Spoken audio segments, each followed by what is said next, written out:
Well, it's time now for some culture on the programme, and we're checking in with the Cannes Film Festival, where our Olivia Salazar-Winspear is covering the films competing for the Palme d'Or this year, as well as all the other happenings down on the Riviera. We can speak to her right now. Olivia, beyond the glamour of the red carpet, politics, social issues are also often present at Cannes as well.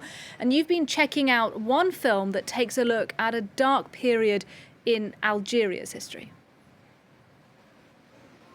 Yes, the film Les Harkis takes us back to 1959, the middle of the Algerian War for Independence, and it's about the impoverished Algerian men who joined the French army to fight alongside them, and those units were known as Harkis. Now, this film is screening in the director's Fortnight sidebar selection, and it starts with a bang, a scene of excruciating violence, which is a bit of a sense of what's to come, and we get a look at how these soldiers experience the war, the progressive defeat and retreat of the French as they consider what might be on the horizon for them if and when Algerian forces win the war. So let's take a look at a bit of the mood of the film in this clip.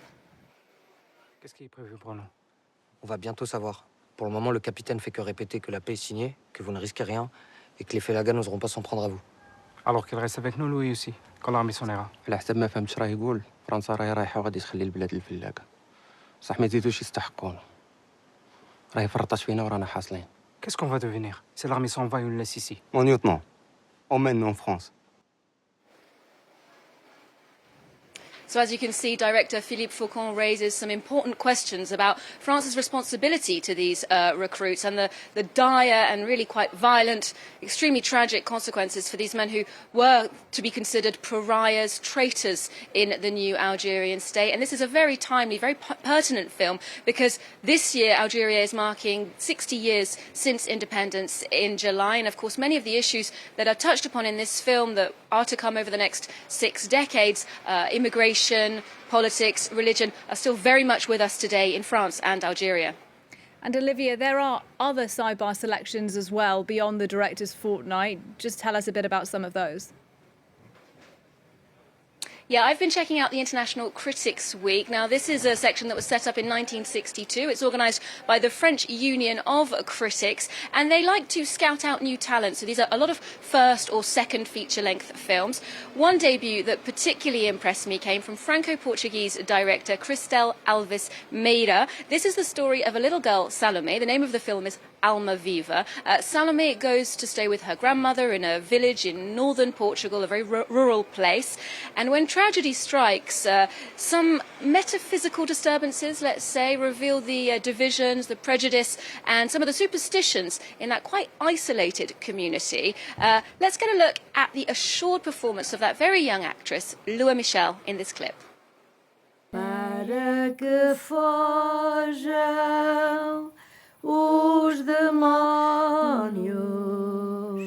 da minha volta, da minha casa e do meu caminho.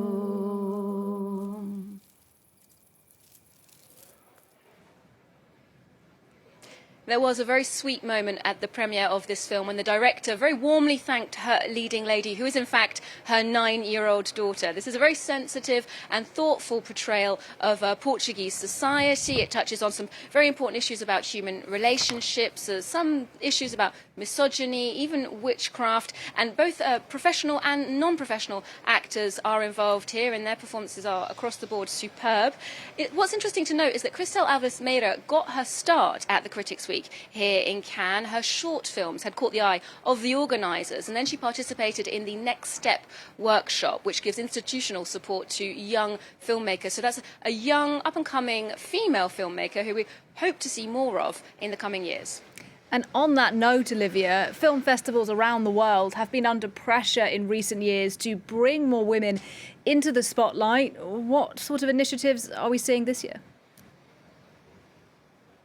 Yeah, ever since the 50-50 project was launched here in Cannes in 2018, we've seen more efforts to try and encourage women in the industry, especially when it comes to directing and producing. Some of those projects, some of those initiatives are sponsored by luxury brands. L'Oreal, for example, has the Lights on Women prize to encourage young female filmmakers. And the luxury group Kering have their broader program called Women in Motion. Now, they organise talks and events at the festival with some very big names. This morning, actress Viola Davis gave a talk for them. A French actress and producer Mélanie Laurent is also present here today. They'll also be awarding a prize for young talent to Swedish director Nina Thyborg.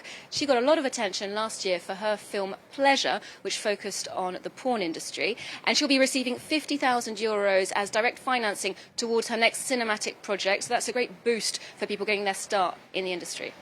And Olivia, just finally, we couldn't let you go without you telling us what we should expect tonight on the red carpet.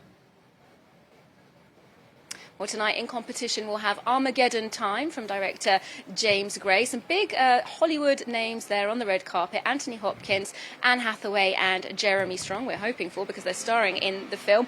James Gray has said that this is a very autobiographical film about his childhood in the 1980s in Queens, New York. So it's all about families and the pursuit of the American dream. I'll be seeing it later, so I'll be telling you more just as soon as I've got that one under my belt. All right, Olivia, lots to look forward to. Thanks very much. Enjoy the show. Olivia Salazar-Winspear for us there, live at Cannes.